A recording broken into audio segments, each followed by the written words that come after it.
Bem-vindos a mais um episódio do Pedalada, o vodcast ou podcast do Ladrões de Bicicletas. Hoje o tema é o relatório Draghi sobre competitividade na União Europeia. A escolha do título, nomeadamente deste termo da competitividade, é todo um debate em si mesmo. Há bastantes anos atrás, Paul Krugman escrevia um artigo em que se referia à competitividade como uma obsessão perigosa quando aplicada ao funcionamento de economias nacionais, e neste caso é aplicada ao funcionamento de um espaço económico com várias economias nacionais lá dentro. Mas o relatório Draghi teve reações imediatas das mais variadas, criticando limitações, criticando os recursos financeiros que mobiliza, também reações positivas, o regresso da política industrial, um ponto de viragem para a União Europeia e, sobretudo, assinalando um diagnóstico particularmente difícil da economia europeia, sobretudo na sua comparação com a economia chinesa e com a economia norte-americana, que são um bocadinho o ponto de partida para este relatório. Se calhar começávamos um bocadinho por falar do que é que está neste relatório, do que é que há de novo, do que há de velho e das suas virtudes e limitações. Talvez o Ricardo queira começar por fazer uma primeira apreciação. Por ser mais velho. Exatamente, por senioridade. Bom, este relatório tem uma mensagem que muitos entenderam como sendo a grande mensagem, que é: a Europa tem um problema do ponto de vista competitivo face à China e aos Estados Unidos. Agora, isto não é verdadeiramente uma mensagem nova. Eu lembro-me, nos anos 90 do século XX, haver uma grande discussão sobre um fenómeno, que existe até literatura sobre isto no meio académico, que era o paradoxo europeu. O paradoxo europeu era a ideia de que a União Europeia tinha uma grande capacidade científica e tinha uma grande dificuldade em transformar a sua capacidade científica em capacidade tecnológica e em desempenho competitivo das empresas europeias. E esse é o tema central, ou um dos temas centrais do relatório Draghi, e disto não tem nada de novo. É uma repetição de algo que nós ouvimos há 30 anos. E, inclusive, muitos dos fatores que são identificados como problemas a resolver para lidar com este déficit de competitividade, chamemos-lhe assim, não se afastam muito daqueles que se discutia há 30 anos. O problema das ligações à necessidade de empresa, a ausência de capital de longo prazo, de investimento de longo prazo, o pouco peso do capital de risco, a necessidade de ter maior aposta na transformação dos resultados de investigação e desenvolvimento em produtos comerciais. Bom, há uma série de coisas que verdadeiramente parecem novas, mas não o são. Mas o facto de parecerem novas é em si interessante, porque significa que são temas que, apesar de a Europa já os ter discutido há muito tempo, resolveu deixar de os discutir. E isso tem aqui um aspecto de alguma descontinuidade. Este relatório, que é um dos aspectos que eu acho que é positivo, é refocar as atenções naquilo que tem sido o discurso dominante. O desenvolvimento económico da União Europeia não depende crucialmente de contas nacionais certas, de equilíbrios orçamentais, de reformas estruturais entendidas como flexibilidade dos mercados de trabalho. O desenvolvimento económico da União Europeia depende de olharmos para as capacidades produtivas. E tem outra mensagem que eu tendo a valorizar muito, um bocado porque é uma área em que eu trabalho muito e a que dou muito peso, que é a ideia de que a União Europeia esqueceu-se durante as últimas décadas de cuidar das suas capacidades produtivas através de uma ação pública, de uma intervenção do Estado que permitisse o desenvolvimento dessas capacidades produtivas. Algo que habitualmente se chama política industrial, é um nome um bocadinho equívoco porque a política industrial não é nem uma política, nem é estritamente industrial no sentido de cheirar óleo, não é? É uma coisa bastante... tem a ver com a estrutura produtiva de uma forma mais geral. Mas é um dos aspectos interessantes e que eu acho que desafia muitos governos, inclusive é o nosso, mas sobre isso já lá iremos. Portanto, este é um debate antigo. Alguns destes temas são recorrentes, mas há, num conjunto de setores, um agravamento desta situação. E também, por exemplo, tu, num post do Ladrões, falaste um bocadinho sobre a evolução comparada dos níveis de produtividade e por aí afora. Queres falar um bocadinho sobre isso para ajudar a completar um bocadinho este diagnóstico? Ou seja, porque é que o Draghi faz uma apresentação relativamente dramática deste relatório, dizendo que basicamente aquilo que nós estamos a fazer, se continuarmos a fazer isto, vamos ficar para trás, ou seja, o que é que despoleta, para além de se ter criado este instrumento do Fundo de Recuperação e Resiliência, que iniciou imediatamente um debate sobre isto é para 7 anos, o que acontece depois desses 7 anos, o que é que na evolução comparada destes 3 blocos económicos cria... Enfim, dá alguma plausibilidade a este nível, a este dramatismo, digamos assim? É uma boa pergunta e, sobretudo, perceber o que é que vai acontecer depois de acabar o Fundo de Recuperação e Resiliência liga-nos aqui com uma questão que vale a pena discutirmos. Eu acho que o relatório, concordo com o Ricardo, tem um grande mérito, que é identificar um problema que a Europa tem já há algum tempo, que é o seu déficit de investimento. E no relatório do Draghi há um gráfico que mostra a partir de que momento é que o investimento produtivo, ou seja, excluindo habitação, em percentagem do PIB, passou a ser inferior ao dos Estados Unidos e não voltou a recuperar essa diferença.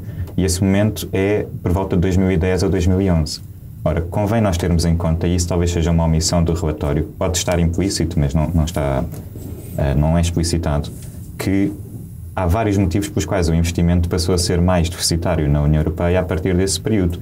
E embora o relatório do Draghi coloque bastante ênfase nos fatores do lado da oferta, ele refere, por exemplo, a fragmentação do mercado de capitais que dificulta o acesso a crédito por parte das empresas e refere também algumas barreiras regulatórias em setores, mas não há uma reflexão sobre o outro lado, que é o lado da procura, que nós podemos pensar que também tem uma importância bastante significativa para esta tendência do investimento. Porquê? Porque em 2010 nós estamos a sair da crise financeira de 2007 e 2008 e, como nós sabemos, os Estados Unidos, aquilo que fizeram em resposta à crise foi aprovar um pacote de estímulos orçamentais muito significativo que permitiu à economia americana recuperar os níveis de consumo e de investimento e também de atividade económica de uma forma relativamente mais rápida. Por outro lado, na União Europeia, como nós sabemos, nós perdemos bastante tempo a aplicar medidas de austeridade com base na ideia de que a estratégia para responder a essa crise era reduzir os custos do trabalho e apostar na desvalorização interna como forma de competitividade. E aquilo que nós sabemos é que o investimento depende muito da evolução da procura. Naturalmente, sem procura é muito difícil as empresas investirem. E a própria evolução da produtividade também é afetada pela procura. Aliás, a produtividade costuma ser encarada como uma variável endógena por algumas tradições da economia, porque depende da evolução da procura agregada por vários motivos.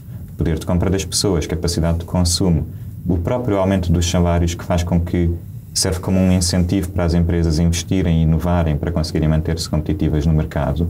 Todos esses fatores impulsionam a inovação e, portanto, impulsionam também a produtividade.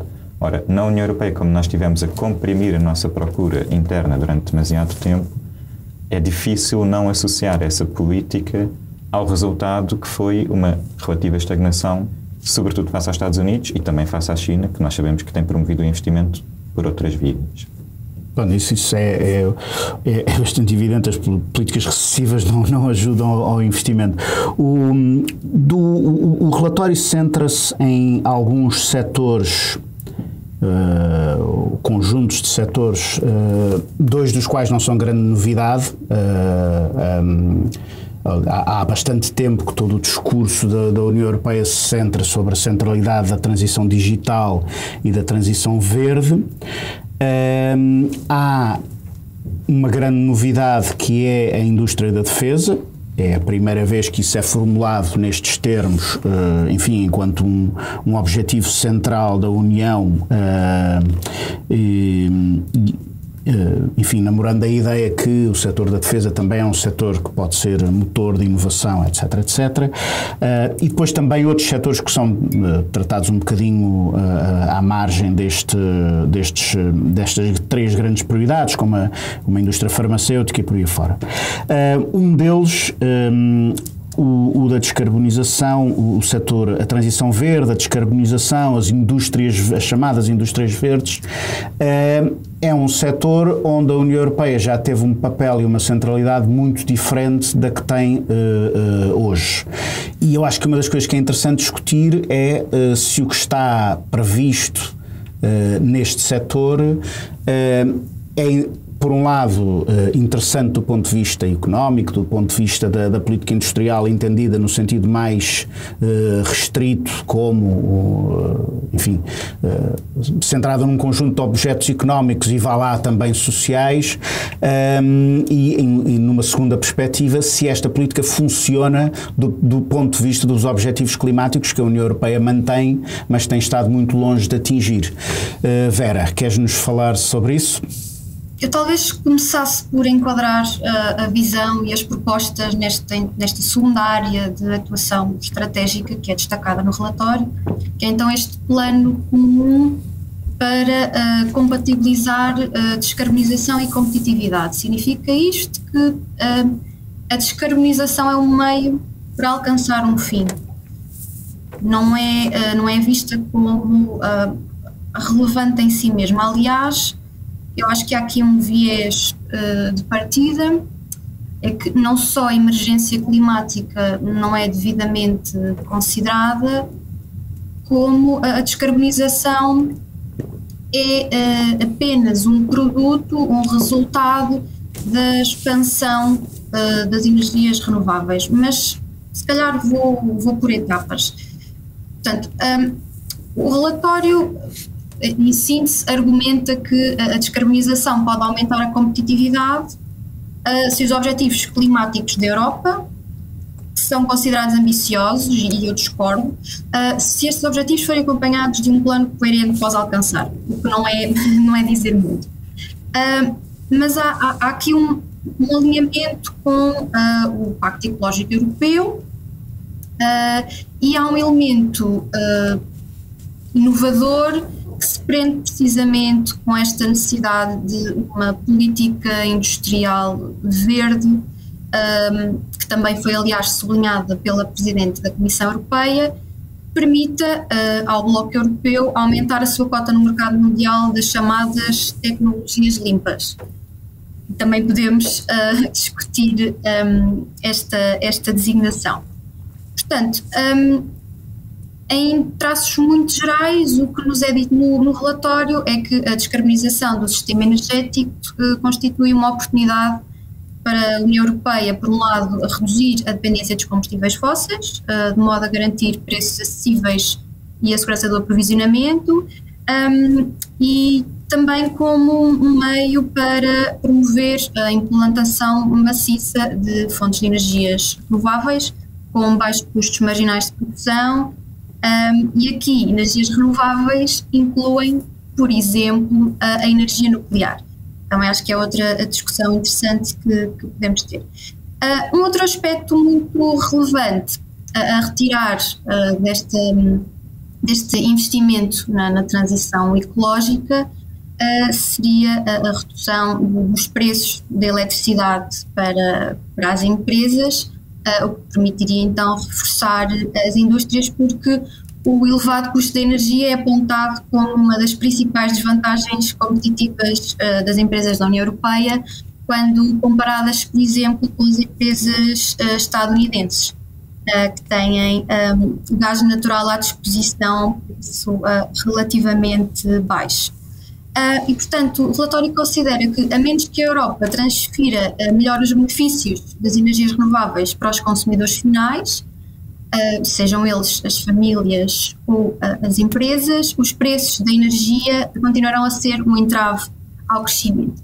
E, portanto, o paradigma que continua subjacente a este relatório é o do crescimento verde e, portanto, aqui não existe propriamente grande novidade. Esta tentativa de desacoplar o crescimento económico da utilização de recursos naturais e também desacoplar das emissões de gases com efeitos.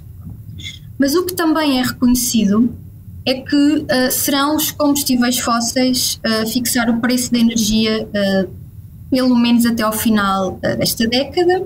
Aliás, é aqui atribuído um peso ainda demasiado significativo ao gás natural e é apontada esta urgência de diversificar as fontes de aprovisionamento e estabelecer parcerias de longo prazo, e sublinho longo prazo, com países fiáveis e, portanto, não é aqui expectável que haja um abrandamento da utilização do gás natural ao longo desta década.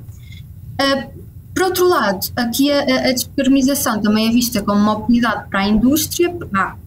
Há tecnologias como as turbinas eólicas e os eletrolisadores que são produzidos na Europa, mas o relatório sublinha que serão necessários mais apoios às tecnologias limpas, mas também aos veículos elétricos, para tentar nivelar as condições com os concorrentes, nomeadamente a China, que beneficia de subsídios e de escala que de facto não existem a nível europeu.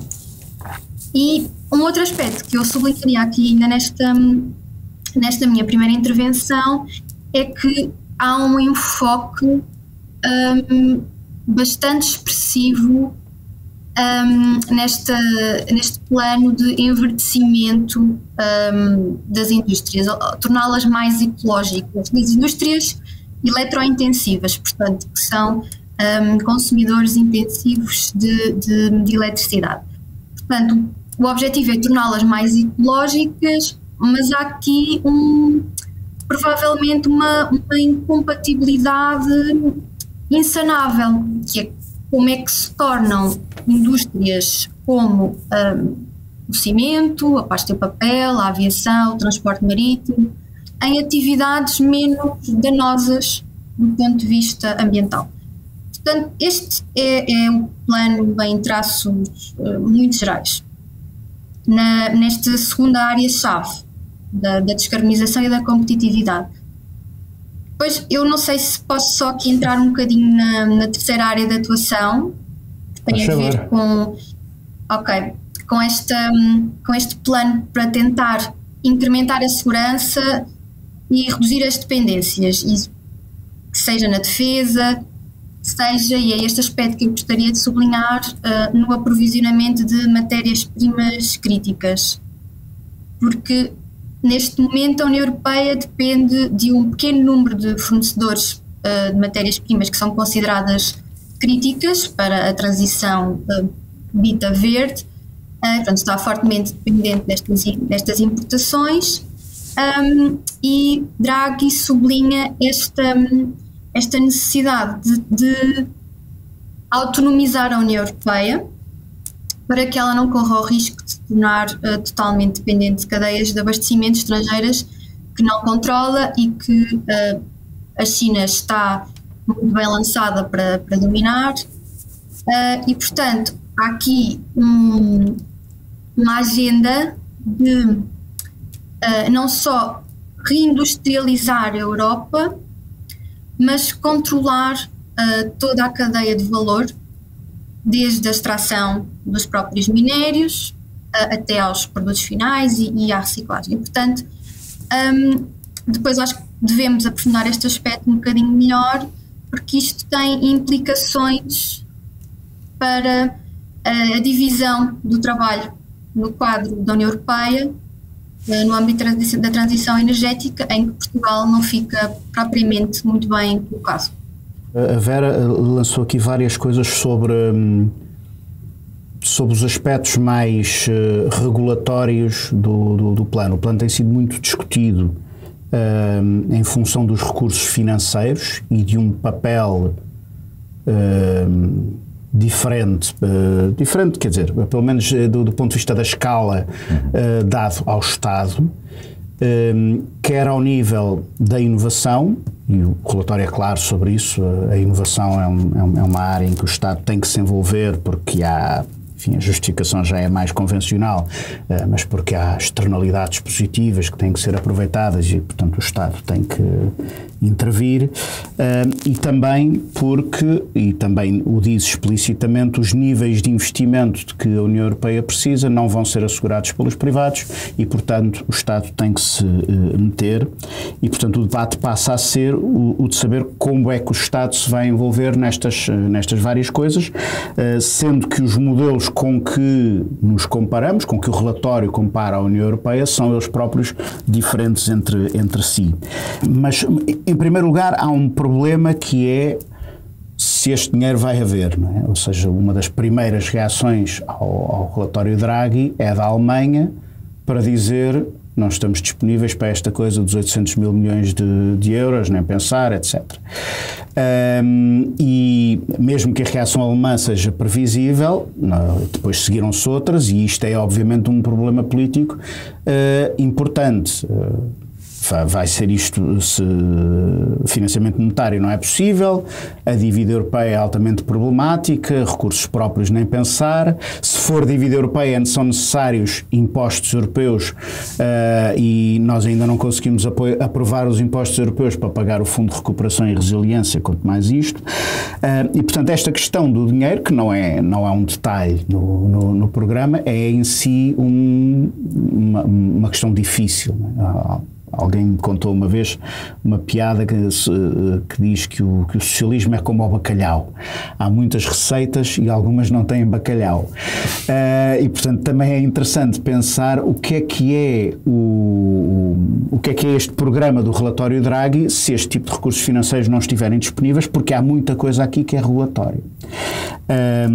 E uma delas tem a ver com este assunto que a Vera abordou, que é o de haver uma certa pulsão protecionista, embora haja uma rejeição explícita do protecionismo no que diz respeito à competição em alguns setores em que a Europa passou a estar atrasada, e isso é verdade nas energias renováveis ou na indústria automóvel, pelo menos na indústria dos carros elétricos, mas em breve isso vai ser determinante, ou seja, as medidas que são apresentadas como medidas de defesa, mas que é simplesmente outra forma de dizer a mesma coisa, ao mesmo tempo que se mantém o discurso de ter relações comerciais privilegiadas com um conjunto de países para assegurar recursos que a União Europeia não tem.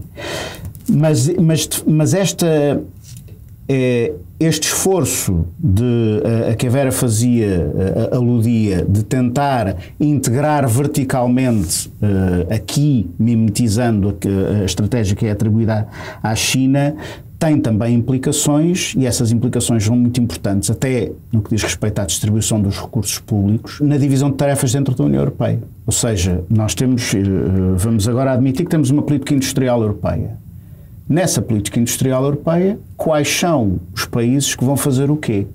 E o relatório é muito, para além da referência ao lítio em Portugal, o relatório não se estende muito sobre como é que estes recursos são distribuídos e que tarefas é que vão ser destinadas aos vários países.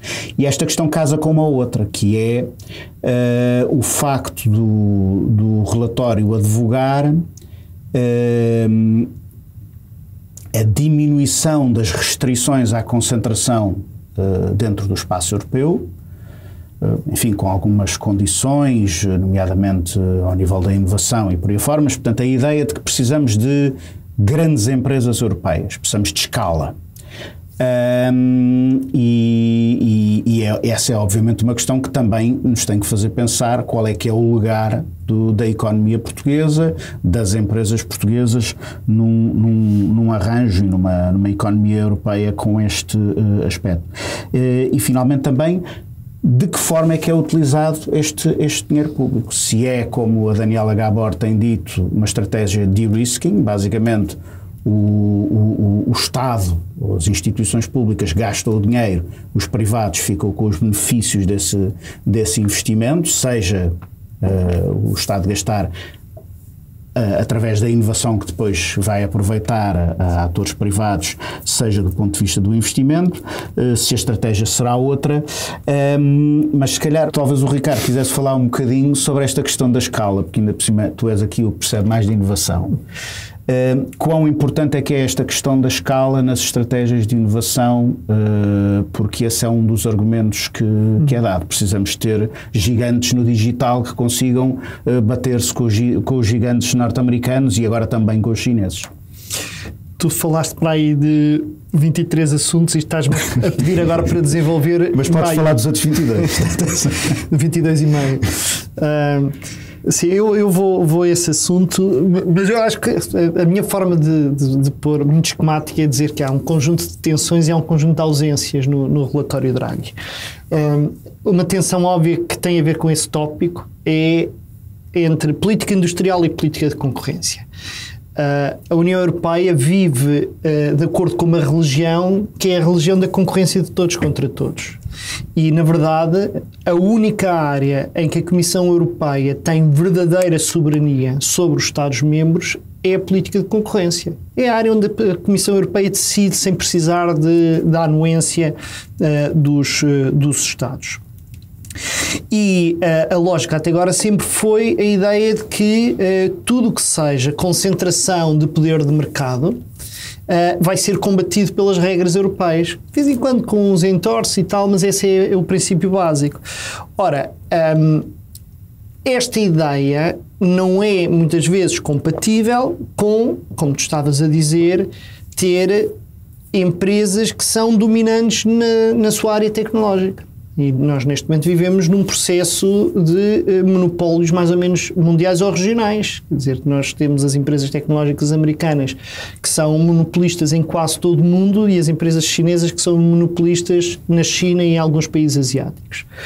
E a União Europeia tem consciência que a escala que estas empresas hoje têm, o volume de investimento que elas conseguem mobilizar, por exemplo, para investigação e desenvolvimento, só é compatível com a permissão por parte da Comissão Europeia de empresas de uma escala que até agora iriam completamente ao arrepio da política de concorrência.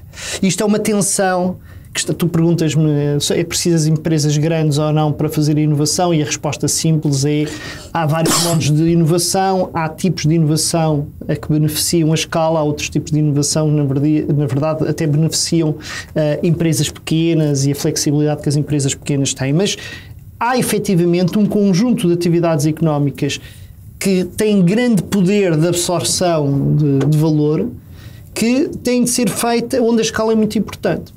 E isto é um dos pontos de tensão do relatório Draghi, é que o Draghi não sabe nunca muito bem como resolver isto. Na União Europeia, na verdade, já se têm quebrado alguns tabus.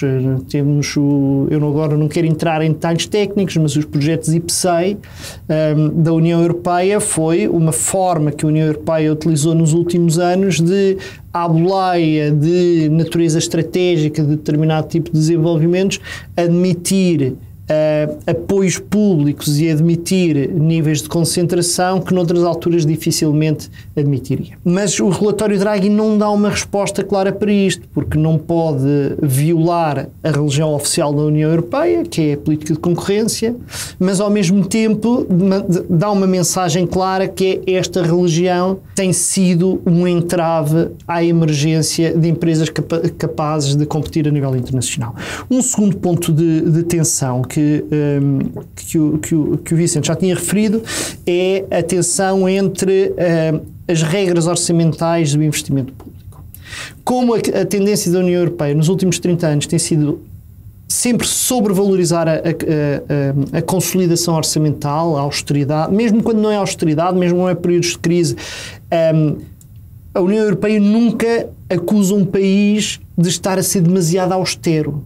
Sendo que a austeridade excessiva é, do ponto de vista económico, absurda. Um país que tem superávites de 10% do PIB é um país em que o governo está a dar cabo da economia. Mas a União Europeia não se preocupa com excessos de austeridade. A União Europeia tem um enviesamento que faz com que o estímulo económico, através dos orçamentos dos Estados, seja sempre mais negativo do que positivo. E o reflexo que isso tem tido é o investimento público. como quando os governos precisam de cortar em alguma coisa, cortam no que é menos óbvio e que tem impactos de curto prazo menos evidentes. O investimento público tipicamente são coisas que só no muito longo prazo é que se vê verdadeiramente qual é o custo de não se efetuar. E o Draghi percebe isto, apresenta aquele gráfico que o Vicente dizia, que é baixíssimo investimento público na Europa, por comparação com outros países, e aqui ele dá uma resposta. Dá uma resposta que é mais redonda, aliás, mais contundente, que é o contrário de redonda, que é, vamos fazer um novo fundo tipo PRR. Mas aí o problema é que o Draghi não decide estas coisas, quem decide são os Estados-membros e não há nenhuma forma de se fazer isso sem os Estados-membros estarem de acordo, e vamos ver se há algum acordo dos Estados-membros para isto. E, portanto, é um ponto de tensão que não está verdadeiramente resolvido, embora seja reconhecido pelas instituições europeias e até por muitos governos. E um terceiro e último ponto de tensão diz respeito à questão a relação entre apoiar e proteger a indústria europeia para diminuir a dependência face ao exterior, para apoiar a reindustrialização, para tentar ter empresas em setores estratégicos que sejam capazes de se afirmar a nível internacional, mas ao mesmo tempo nunca pôr em causa as regras da Organização Mundial do Comércio. E não é só as regras da Organização Mundial do Comércio. Por muito que a Europa, porque a União Europeia sonha em deixar de ser dependente da China, a União Europeia não será tão cedo independentemente da China no fornecimento de algumas matérias-primas que são cruciais, inclusive para a transição energética.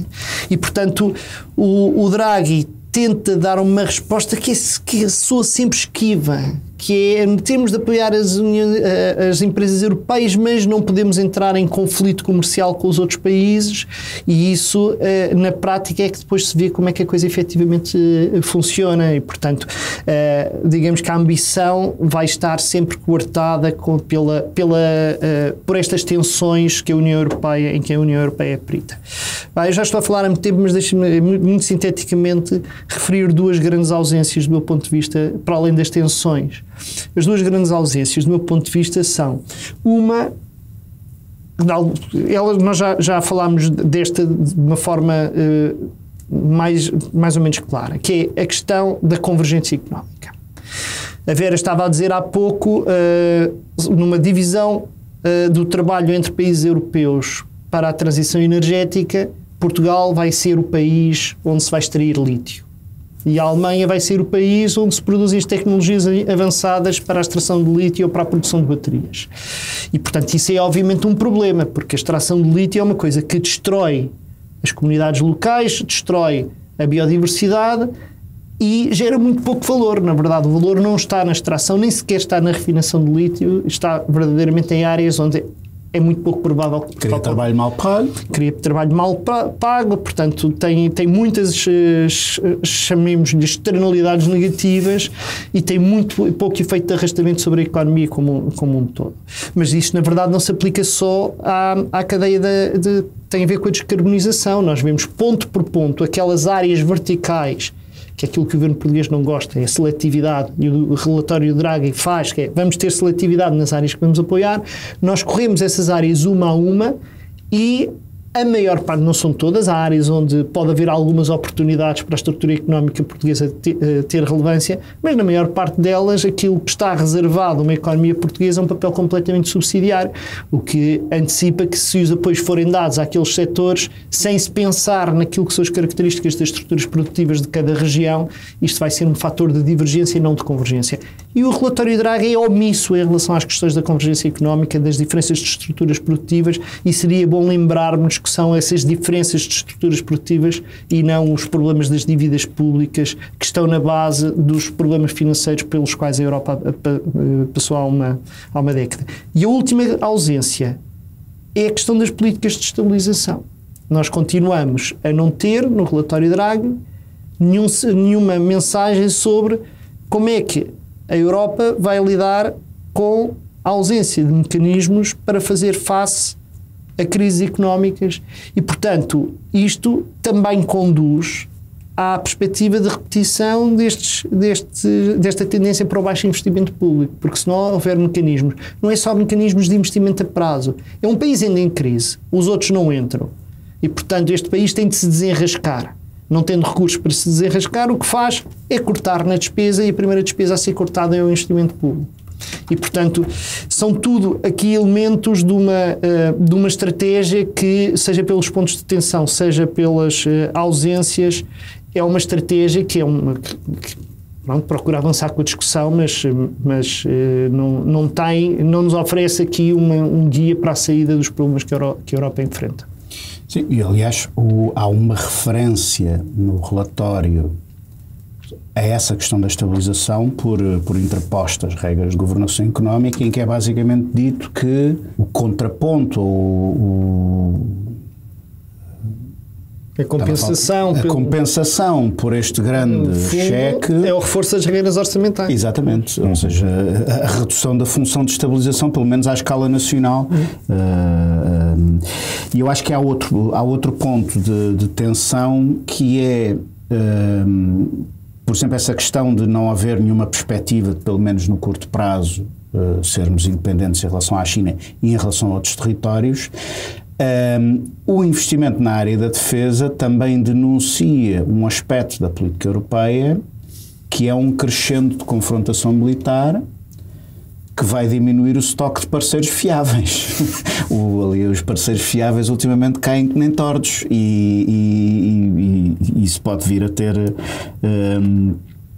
há vários conflitos em que a União Europeia se arrisca a ficar bastante isolada em relação a várias partes do mundo de onde vêm coisas de que nós precisamos. Mas o Vicente estava com ar de quem queria falar. Queria acrescentar aqui a isto que o Ricardo estava a dizer, porque acho que é importante nós também darmos até algum contexto ao que já está em vigor agora. Esta tensão que existe entre a suposta nova política industrial e a velha política macroeconómica, ou política orçamental, neste caso, ela já se sente este ano, porque as regras orçamentais que estavam suspensas desde a pandemia voltaram a entrar em vigor, e elas exigem um esforço de consolidação bastante significativo a países como a Alemanha, ou a França, ou a Itália. Há estudos que têm sido publicados que mostram que o esforço de consolidação orçamental desses países até pode ter, e provavelmente terá, efeitos de compressão da procura agregada desnecessária, portanto, voltando um bocadinho àquilo que estávamos a falar. E houve um estudo que foi publicado este ano por 2 economistas do New Economics Foundation, que olhava para estas novas regras orçamentais e concluía que apenas 3 países da União Europeia seriam capazes de cumprir os objetivos sociais e climáticos que a própria União Europeia define como necessários e não incumprir as regras orçamentais. Eram países nórdicos, se não estou em erro. Todos os outros seriam incapacitados de o fazer, incluindo Portugal, naturalmente, apesar da nossa dívida pública até já ter diminuído face àquele pico que teve há uns anos. E, portanto, esta tensão não é uma tensão que se vai colocar, é uma tensão que já se está a colocar neste preciso momento. E, obviamente, nós podemos sempre pensar que a forma como Draghi tentou contornar esta oposição entre a tal nova política industrial e a velha política orçamental é a emissão de dívida conjunta, não é? É essa a tentativa que ele utiliza de contornar as limitações que são impostas a cada país individualmente. Mas depois voltamos a esta questão que tanto tu como o Ricardo e a Vera estavam a discutir, que é, nós não sabemos como é que a emissão de dívida conjunta vai ser distribuída em termos dos investimentos. E não temos nenhuma indicação no relatório de que haja uma preocupação com a promoção da convergência entre os países do Sul, que têm sido os mais afetados. Curiosamente, agora estamos a falar do choque competitivo da China, até falávamos disso há pouco. Não deixa de ser irónico que no início do século 2001 ou 2002, quando a China entrou na Organização Mundial do Comércio, isso foi um choque competitivo brutal para economias como a portuguesa ou como a generalidade dos países do sul da Europa, porque passámos a competir com um país que atuava no mesmo tipo de setores de valor acrescentado não tão elevado como o nosso, mas com custos muito mais reduzidos. E já agora, pouco tempo depois da entrada dos países do Oeste na União Europeia, foi mais um choque competitivo que teve um efeito bastante negativo para a nossa indústria e que contribuiu bastante para a desindustrialização. Na altura, nós nunca víamos nenhum responsável europeu particularmente preocupado com este choque competitivo. Pelo contrário, países como a Alemanha beneficiaram largamente do acesso a este novo mercado, não só acesso a produtos mais baratos, mas também capacidade para exportar para novos mercados, com a entrada da China no OMC e com a entrada dos países do Oeste na União Europeia. Portanto, ainda não faziam carros. Isso. O facto da China estar a ser encarada hoje como um choque competitivo problemático também tem a ver com quais é que são os países que têm mais a perder ou que estão a sentir mais na pele, digamos assim, esse choque. e que, sendo esse o ponto de partida, digamos assim, deste novo interesse da União Europeia pela política industrial, nós podemos desconfiar que a forma como ela está a ser desenhada não estará a ser pensada para os países que historicamente foram ficando para trás. Já agora, se me permitir só acrescentar uma outra ausência àquelas que o Ricardo referiu, uma das ausências muito grandes deste relatório e, na verdade, da generalidade da discussão sobre a política industrial, não só no meio académico, mas também no debate público, é que nós passamos muito tempo a falar de política industrial sem quase nunca referir relações industriais. E a verdade é que este relatório diz muito pouco sobre o trabalho e não tem grandes propostas, ou não tem virtualmente propostas concretas para coisas tão simples como condicionalidades laborais. Já sabemos que a orientação do relatório é muito mais canalizar fundos públicos para empresas privadas do que até propriamente o investimento público dos Estados através de empresas públicas. E nesse aspecto eu concordo contigo, e o Nuno Teles, que escreve no nosso blog, também já o escreveu, que esta abordagem da política industrial aproxima-se daquilo que a Daniela Gabor descreve como a abordagem de de-risking, redução de riscos para o setor privado. Mas até nessa canalização de fundos públicos para empresas, nós podíamos ter a definição de condicionalidades, critérios mínimos que as empresas têm de cumprir para acederem aos fundos públicos. E não há essa discussão sobre critérios laborais, ou seja, a qualidade do emprego, a evolução dos salários, a abrangência da contratação coletiva, mesmo questões como a segurança no trabalho. Tudo isso é uma discussão extremamente relevante quando falamos de política industrial, porque estamos a falar de trabalho e que é deixada de fora deste relatório. E eu queria só deixar a nota de que não é inteiramente surpreendente quando nós olhamos para a lista das associações que foram consultadas durante a elaboração do processo. Nós vemos que houve mais de 60 confederações empresariais das mais diversas áreas que foram consultadas por Draghi e, infelizmente, apenas um sindicato, neste caso a Confederação Europeia, a ETUC, que foi ouvido. E, portanto, a desproporção do peso do lado das empresas e do lado dos trabalhadores também já revela um bocadinho das prioridades do relatório. A Vera tem provavelmente estado a acumular temas para falar, mas eu já agora juntava uma das coisas que eu penso que há menos no relatório é a reflexão sobre políticas públicas de uma forma geral e até de setor público, de setor empresarial público. Mas uma das áreas em que isso é mais gritante é precisamente a área da descarbonização, e digo que é mais gritante porque enfim, os objetivos climáticos, a política da descarbonização, e tu aludiste a isso na primeira intervenção, não é só uma coisa do que é que acontece aos nossos setores da indústria verde, é também uma coisa que é determinada, e é determinada numa fatia determinante por políticas públicas, dando o exemplo do automóvel, ou seja, a transição verde não é pegar nos carros a fóssil e passarmos a andar todos de carro elétrico, não é? São políticas de mobilidade a que o relatório alude às vezes, fala sobre ferrovia. Mesmo no caso da ferrovia, fala na perspectiva de termos grandes empresas, grandes indústrias no setor da ferrovia, mas fala muito pouco de políticas públicas. Tu provavelmente prestaste mais atenção a isso. O que é que te pareceu sobre isto e sobre as outras coisas todas que tens estado a acumular? É uma visão muito estreita da descarbonização, que aqui é interpretada meramente como um resultado da expansão da produção, seja de eletricidade renovável, seja em diversos setores industriais. Portanto, continua a vigorar um paradigma de crescimento económico em que aspectos de eficiência e de redução dos inputs materiais na produção são desconsiderados.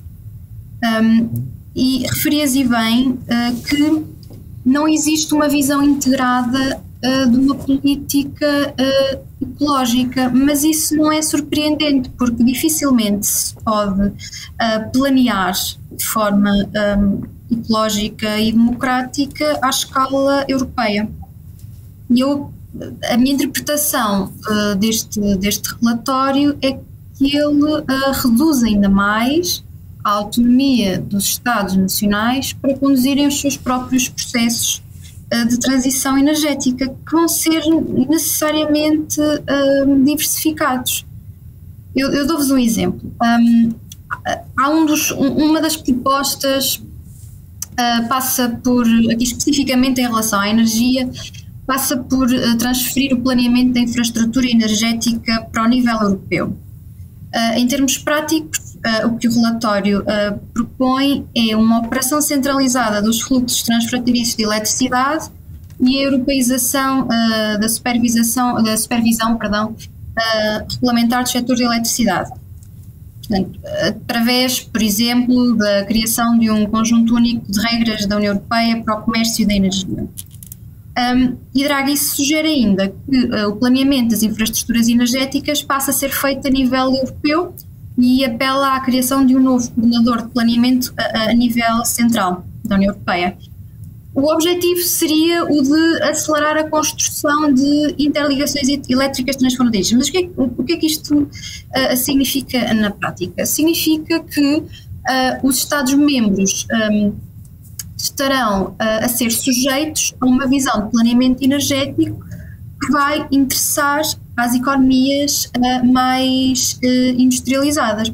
E uma vez mais retomo a questão da divisão do trabalho no quadro da transição energética. O que é que isto poderia significar para Portugal?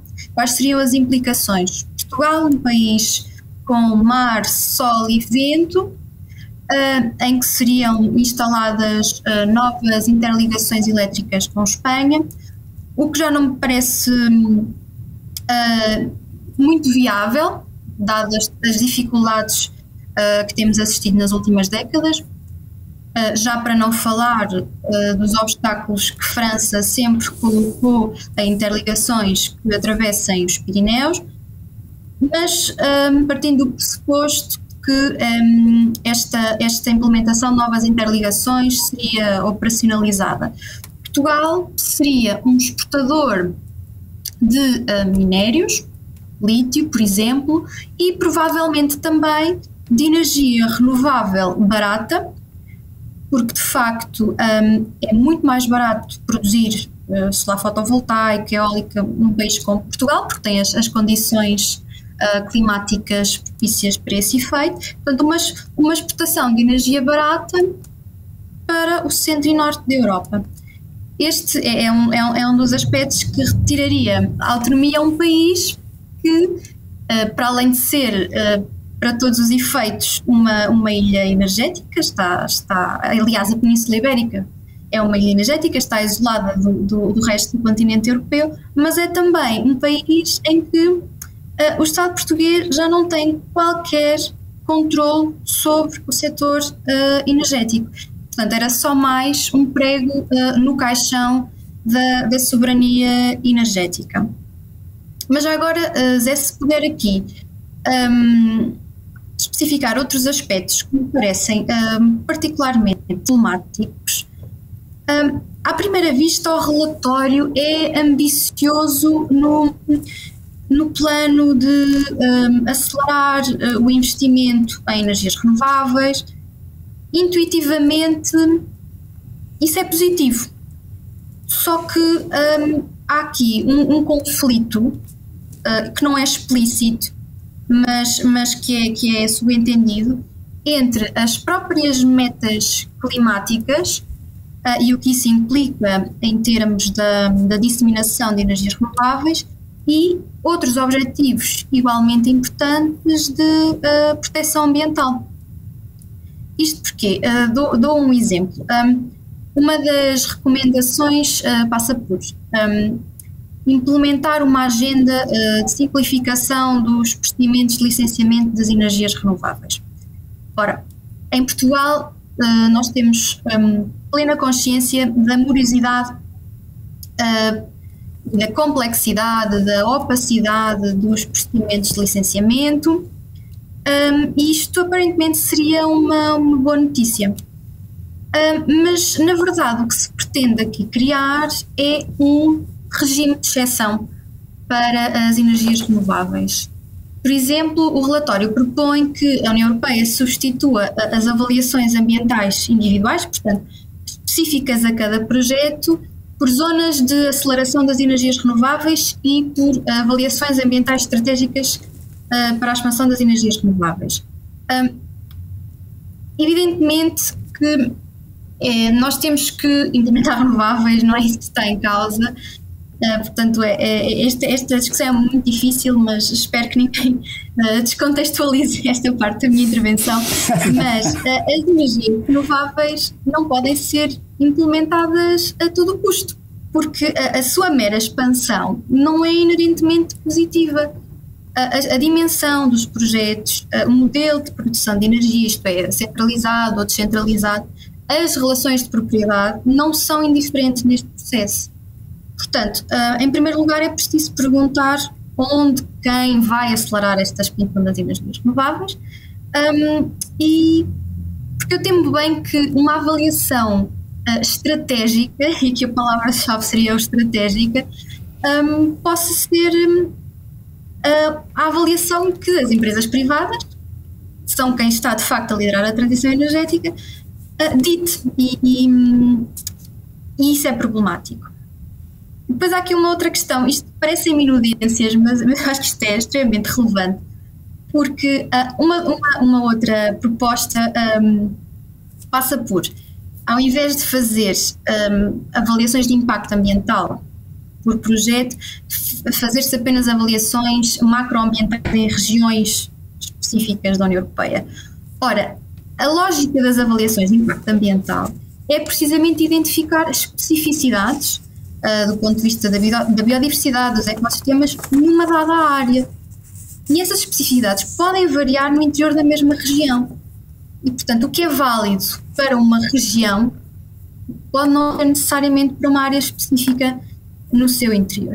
E depois há aqui uma última proposta bastante problemática, que é a de suspender temporariamente algumas diretivas ambientais da União Europeia até ser alcançada a neutralidade climática. Portanto, na prática estamos perante um regime de exceção para as renováveis que, uma vez mais, reforça este ponto, pode resultar numa colisão entre as metas climáticas e a proteção socioambiental.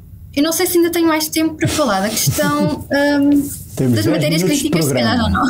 Não te entusiasmes demais, porque ainda quero dar assim a última palavra, mas se tiveres aí uma coisa que tem que ser dita... Não, eu acho que é só mesmo este avanço no greenwashing associado à mineração. E não é por acaso que Portugal é referido como um país atrativo para a mineração, não só porque, além das suas reservas, evidentemente, parece-me que Draghi estaria aqui também a contar com a pouca resistência do governo português para o avanço destes projetos, porque sabemos que quem está a resistir são as populações locais. E, portanto, acho que estamos a assistir no quadro da União Europeia a uma reprodução de dinâmicas de neocolonialismo verde que normalmente assistimos na relação entre a União Europeia com países do sul global. Portanto, em que existe uma expoliação,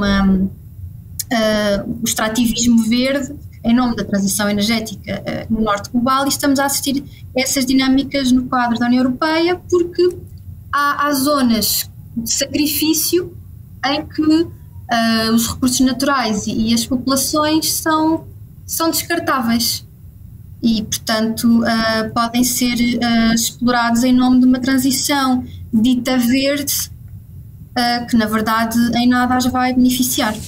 E nós estamos numa delas. Vamos para a parte dos remates finais. Eu às vezes ponho-me a pensar o que é que pode ficar deste relatório Draghi. Nós e em geral a comunicação social, os comentadores, até muitos políticos deram-lhe uma importância muito grande, mas as gavetas, os armários, as estantes da Comissão Europeia estão cheias de relatórios que foram produzidos ao longo dos anos, uns mais importantes do que outros, por personalidades muito influentes que depois não deram em nada. E, portanto, eu pergunto-me quanto tempo é que vai demorar até que as pessoas simplesmente se esqueçam da existência deste relatório. O Draghi tem uma importância, um impacto histórico muito grande pelo papel central que teve na gestão da crise financeira da década anterior, mas não é certo que isto fique como algo muito marcante, o que nos leva a pensar daqui a uns tempos porque raio é que vamos perder um episódio do nosso blog com um relatório irrelevante, um recurso tão precioso. Dito isto, eu acho que nós vemos que quando se começa a pensar o modelo de desenvolvimento da União Europeia nas suas complexidades, quer dizer, seja na vertente da inovação e de capacidade de afirmação em novos setores produtivos baseados em conhecimento e tecnologia, seja na vertente da descarbonização, seja nesta vertente que nos últimos anos, na última meia dúzia de anos, ganha uma importância muito maior e que nós não estávamos habituados, que é a questão da defesa e da segurança. Aqui a segurança entendida não apenas no sentido militar, mas também segurança de aprovisionamentos, segurança alimentar, etc. A verdade é que isto não deixa de ser um relatório do que marca muito o tempo. Nós vamos daqui a uns anos voltar a este relatório, mesmo que ele não tenha tido impacto nenhum, vamos perceber bem quais eram as preocupações fundamentais que estavam presentes. Eu não posso terminar, porque nós acabámos por falar pouco sobre isso, mas não posso deixar de referir o contraste brutal entre o relatório Draghi e o governo que governa Portugal na atualidade. É embaraçante. Já não era preciso o relatório Draghi para sentirmos embaraço pela falta de reflexão estratégica do governo português sobre o desenvolvimento da economia portuguesa. A discussão do Orçamento de Estado, o peso que o governo deu à questão do IRC, a narrativa que se montou sobre este é o caminho para a nossa competitividade, é de quem não é que não percebe, é quem finge ignorar aquilo que hoje é mais ou menos comumente aceite em todo o mundo, inclusive nos setores mais conservadores, dos governos mais conservadores, sobre a necessidade de ter uma estratégia de desenvolvimento das capacidades produtivas. E eu acho que, no caso especificamente português, o relatório, esse é o maior contributo que o relatório Draghi nos pode dar, é confrontar um governo que tem revelado uma enorme preguiça intelectual com um relatório que nos diz, olha, estes são os 14 setores, agora não me lembro se são 14, são 10, são 12, mas estes são os setores em que nós temos de apostar. Ao mesmo tempo que temos ministros a papaguear, o Estado não pode selecionar setores, isso é dirigismo, isso é paternalismo estatal. E eu acho que começa a ser mesmo um embaraço, e viva o relatório Draghi por causa disso. Vicente, tu também querias dizer uma coisa deste género. Aliás, o Vicente queria meter aqui uma grande bucha sobre o Orçamento de Estado. E, de facto, nós olhamos para o relatório Draghi e discutimos longamente as suas limitações, mas comparado com a direita das trevas que nos governa, aquilo parece uma coisa sofisticada. Sim. Parece em termos relativos, não é? Eu acho que o Ricardo disse o essencial sobre o assunto. A verdade é que o relatório Draghi diz-nos coisas como hoje a competitividade depende muito menos de custos relativos salariais, muito mais de competências e qualificações. Eu acho que nós podemos fazer uma analogia com a competitividade também depende mais de qualidade de infraestruturas do país, acesso a recursos, do que propriamente de descer um ponto percentual ou meio ponto percentual na taxa do IRC que as empresas vão pagar no fim quando já obtiverem os seus lucros. Portanto, de facto existe este desfazamento muito grande entre a forma como a promoção do crescimento está a ser discutida a nível europeu e a forma como se tem discutido aqui em Portugal. Mas sobre isso o Ricardo já falou, não vale a pena acrescentar muito. Eu já agora acrescentaria só uma coisa que até se relaciona um pouco com aquilo que a Vera referiu sobre soberania energética e que no fundo tem a ver com, mais uma vez, com o que é que está na base desta preocupação nova da União Europeia e do Draghi em particular com a política industrial. E que parece-me, e até voltando um bocadinho ao início do programa e ao paper do Krugman, que se calhar nós estamos a ter aqui um bocadinho uma obsessão demasiado... Estamos a colocar um foco demasiado grande na questão da competitividade e quando olhamos para este relatório, um foco demasiado grande na questão da capacidade do capital europeu competir com os seus homólogos norte-americano e chinês e talvez não tanto no tipo de economia que queremos construir e na forma como queremos partilhar os ganhos não só entre países, mas também dentro dos países. E, portanto, a soberania energética é um bom exemplo para isso, posso ser muito breve. Mas quando nós pensamos, por exemplo, no choque inflacionista que acabámos de passar e na enorme vulnerabilidade que os países europeus tinham em relação a esse choque, no caso português, a nossa vulnerabilidade depende essencialmente de nós não termos acesso ao petróleo e, portanto, estarmos muito dependentes da importação do petróleo e de combustíveis fósseis de um ponto de vista geral. Ora, talvez a melhor forma de nós reforçarmos aquilo que agora gosta de se chamar resiliência, mas a robustez da nossa economia, seria não tanto focarmos na competitividade de determinadas indústrias, mas neste caso concreto, focar-nos em reduzir de forma bastante significativa as necessidades de consumo dos combustíveis fósseis. E isso passa por investimentos que não reforçam necessariamente a competitividade da economia. Podem reforçar ou não, só estou a dizer que não há o overlap não é integral, mas passa por investimentos na ferrovia, transporte público coletivo, que permita também reduzir de forma significativa o uso de automóveis privados, renovação de edifícios, que permita reduzir a utilização de ar-condicionados para aquecer ou arrefecer as casas, que nós sabemos que em Portugal, um país com elevado grau de pobreza energética, isso é um tema bastante importante e, portanto, esse tipo de investimentos são úteis, talvez sejam mais favorecidos por uma perspectiva que pense, sobretudo, no tipo de economia que nós queremos construir, mesmo que não se enquadrem necessariamente na promoção da competitividade do país ou das empresas face a outras regiões. Eu acho que uma coisa sobre a qual se calhar não falámos tanto, mas agora estamos mesmo a acabar, é, para além da questão da distribuição dos ganhos deste tipo de estratégia através dos países, é também a distribuição entre capital e trabalho, por exemplo, e isso aplica-se, por exemplo, à questão que tu falaste da condicionalidade do financiamento a privados, como se aplica, por exemplo, ao modelo de investimento nas energias renováveis, aquele ali à Vera. Nós temos, por exemplo, níveis de produção descentralizada muito abaixo da média europeia. E a questão da produção descentralizada tem muito a ver com o regime de propriedade, com o aproveitamento que é feito dessa produção descentralizada, e seria muito interessante pensar, por exemplo, em algumas formas de produção descentralizada como fazendo parte do pacote da eficiência energética e que tem, aliás, uma vantagem, que é de alinhar plenamente objetivos sociais com objetivos de descarbonização, uma questão que, aliás, é decisiva para qualquer estratégia de descarbonização bem-sucedida. Mas, enfim, este relatório, como se percebeu, com todas as suas qualidades e defeitos, suscita uma série de debates muito, muito interessantes. Como o Ricardo dizia, veremos o que é que sobra disto, não é? Porque se o próprio relatório já foi feito com grande intervenção num conjunto de confederações empresariais, agora os vários processos legislativos que daqui sairiam vão ser eles próprios também objeto de muita intervenção. Vera, queres mandar também o teu remate final antes de terminarmos o programa? Muito rapidamente, de facto nós não nos vamos lembrar do relatório Draghi no longo prazo, quando estivermos todos mortos, e isso tudo... Nem dos outros relatórios.